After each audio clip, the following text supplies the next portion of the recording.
네, 안녕하십니까. 개혁책방 개혁신학을 읽는 남자 개남이 인사드립니다. 자, 오늘은 질문하는 성도 대답하는 신학자 제2장 하나님이 궁금해요. 그 가운데서도 마지막 7번째 챕터인 하나님은 지금도 여전히 일하시나요? 라는 질문과 답을 함께 살펴보도록 하겠습니다. 하나님은 이 세상을 창조하신 창조주 하나님이십니다.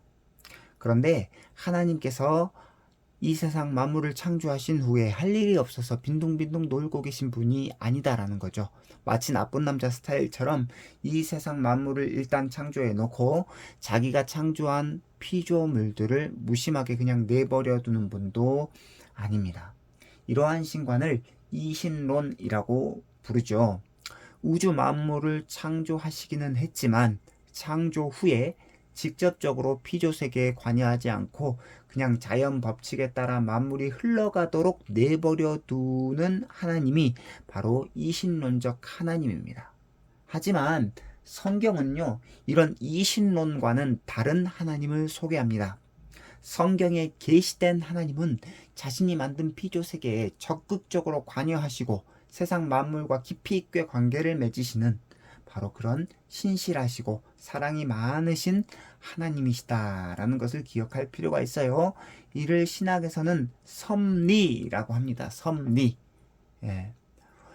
믿지 않는 사람들은 이것을 가리켜서 뭐 운명, 팔자 뭐 이렇게 표현을 하는데 분명하게 하나님께서는 이 세상을 만드시고 만드신 이 세상을 하나님의 뜻대로 운행해 가십니다. 이것을 가리켜서 섭리라고 하는데 피조 세계를 향한 이 하나님의 섭리는 크게 세 가지 정도로 이루어집니다. 첫째, 보존.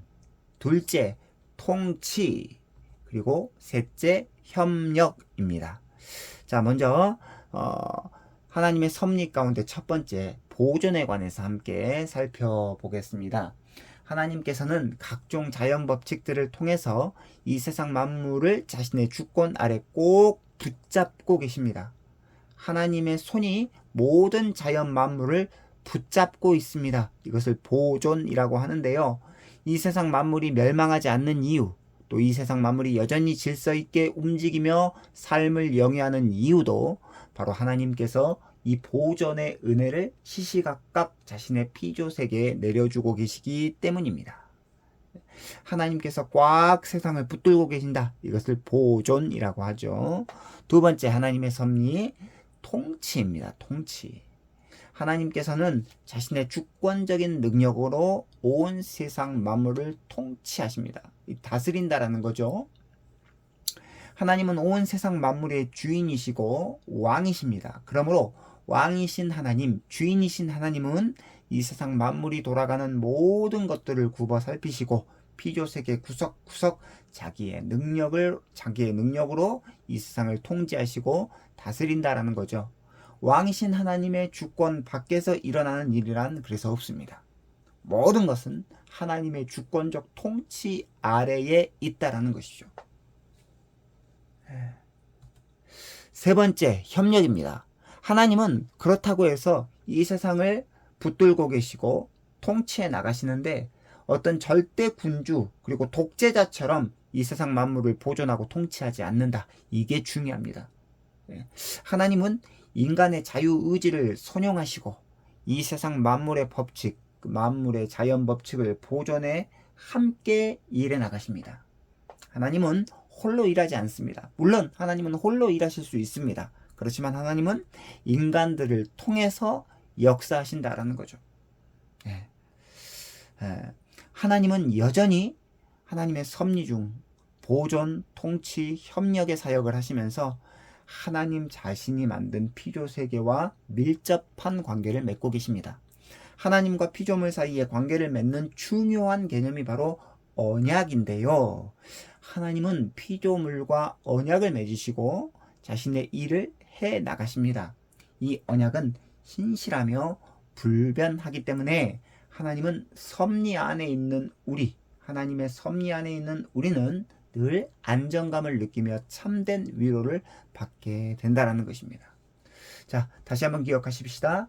하나님께서 이 세상 만물을 붙들고 계시고 다스리고 계신다. 이것을 가리켜서 섭리라고 하는데 섭리는 세 가지로 나눌 수 있습니다. 보존, 통치, 협력.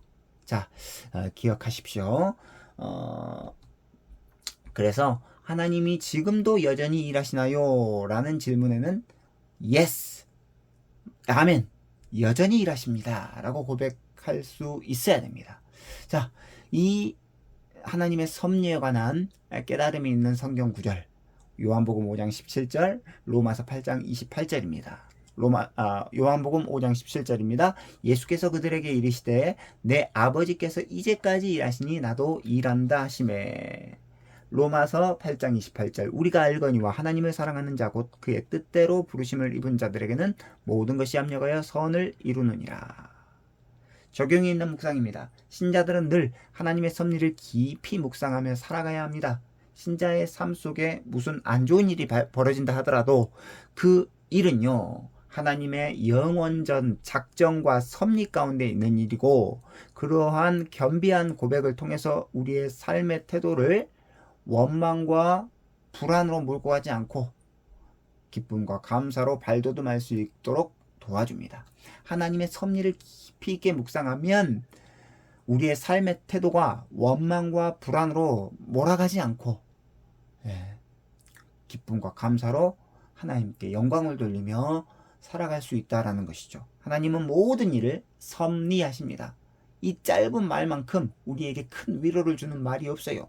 비록 지금은 이해되지 않고 지금은 잘 모르지만 후에 가서 하나님께서 우리에게 그때 왜 이렇게 하나님께서 일을 진행시켜 주셨고 왜 이렇게 내게 일해 주셨는지 알 때가 올 것입니다. 그리고 마지막 주님 곁에 가는 그 순간 모든 것이 밝히 드러나서 이제 우리의 그 어떤 지적인 지평이 확 넓어지는 그러한 때에 하나님의 얼굴을 배울 때가 올 것입니다. 바로 그 예수 그리스도께서 재림하시는 그날 우리가 이렇게 우리의 지적인 지평이 넓어질 것이라는 것을 기억하시면서 오늘 이 시간 우리가 살아가는 이 삶의 현장 가운데 힘들고 어려운 일이 있으십니까? 하나님께서 붙들고 계시고 하나님께서 통치하고 계시고 하나님께서 함께하고 계신다라는 것을 깊이 있게 기억하시면서 힘을 내실 수 있는 우리 모두가 되었었으면 참으로 좋겠습니다. 자, 오늘은 여기까지고요. 개나미는 항상 우리 구독자들을 사랑합니다. 좋아요와 구독은 개나미에게 큰 힘이 되고요. 다음 시간에는 이제 질문하는 성도 대답하는 신학자 제3장으로 찾아뵙도록 하겠습니다. 여기까지입니다. 안녕히 계십시오.